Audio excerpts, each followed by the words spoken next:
Let's get to more reaction to that Starlink matter. And we're joined by Black Business Council CEO Kganki Matabane. Mr. Matabane, a good evening to you. Thank you so much for joining us. So there you have it. Reports by Bloomberg that South Africa may be exploring this idea of giving Elon Musk a BE walk around, an equity equivalent program to bring Starlink into the country. What do you make of that? Good evening, Natalie, and good evening to the viewers. The broad-based Black economic empowerment legislation allows for equity equivalent, and most of the ICT companies, not the telcos, most of the ICT companies from the United States have opted for equity equivalent instead of selling stakes in their companies, because they are saying from where they come from, their parents' companies don't allow for selling of the stakes to other companies. But I'm saying the telcos are also governed by CASA and the other legislation that basically demands that 30% must be sold to Black partners. And I must emphasize, it's sold, it's not given. So there are no handouts that are given to Black people. Black people have to go and raise funds to buy the 30%. And Elon Musk knows that is not telling the truth. He's not getting the license not because he's not white, but it's because he doesn't want to comply with the laws of this country. We cannot in any way, and that doesn't happen in any country. You cannot change legislation to suit an individual. We are a sovereign country, we're a constitutional democracy. We should stick to the laws, because if we allow one company to circumvent the legislation, then we must allow all the other companies. Then we're going to have a lawlessness in South Africa.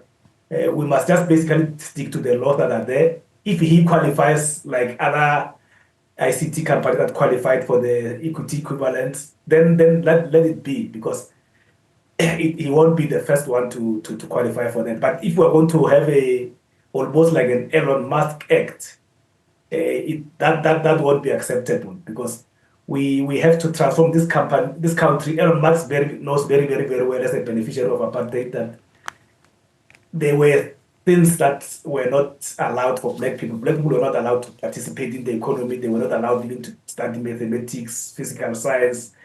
And you cannot just in 30 years' time and forget that those things have happened. Black people are still poor. If you look at basically all the negative things, the poorest of the poor are Black. Unemployment, people who are mostly unemployed are Black. Basically all the negative things that related to the legacy of apartheid are still affecting Black people more than any other race. So we have to correct those things. We have to correct them. But what?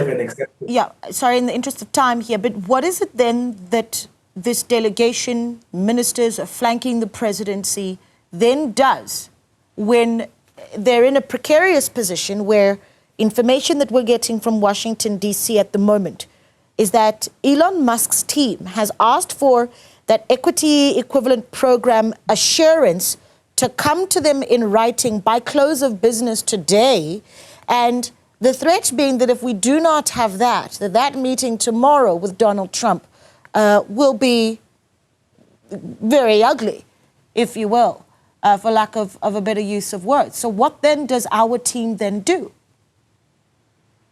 Yeah, remember, President Ramaphosa is a very skilled negotiator. He negotiated our constitution, and as such, I don't think he's going to be threatened like that. You don't negotiate by putting a gun on someone's head. You negotiate by showing your side and then understanding the other side as well.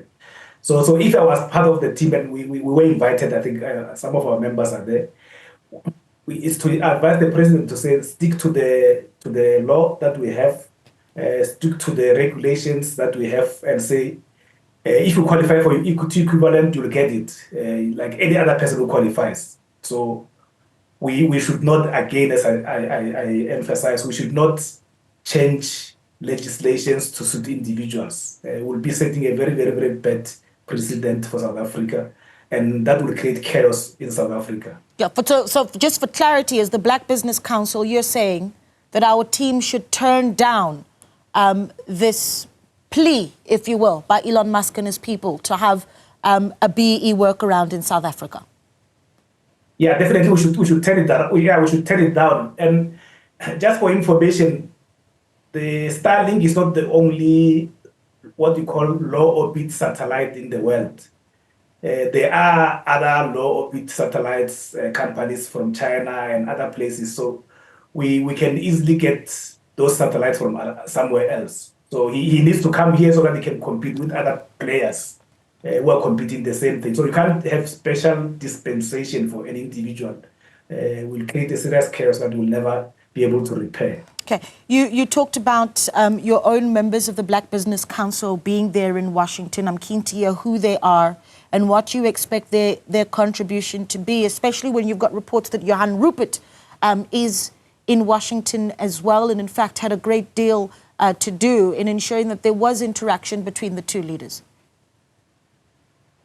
Yeah, remember the business delegation. Unfortunately, I can't devise their names, but remember people like the one you are talking about. They've bought into the black economic empowerment. If you look at these companies, they've done black economic empowerment transactions. There are black people on the boards. There are black people in executives.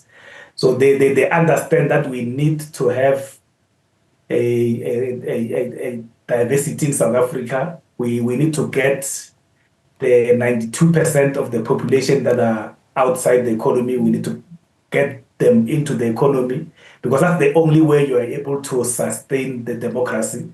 That's the only way you're going to be able to sustain the harmony that we have in South Africa.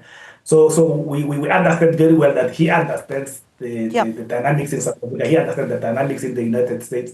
So he's not going to support something that is not in accordance to our constitution. So we've got confidence in him that he'll also be able to back the interest of South Africa instead of trying to change legislation for an individual. All right. We do appreciate your time. Thank you so much. Kganki Matabane there of the Black Business Council speaking to us in reaction to what may or may not be an agreement between Elon Musk's people and certainly the delegation that is also flanking the president in Washington, D.C.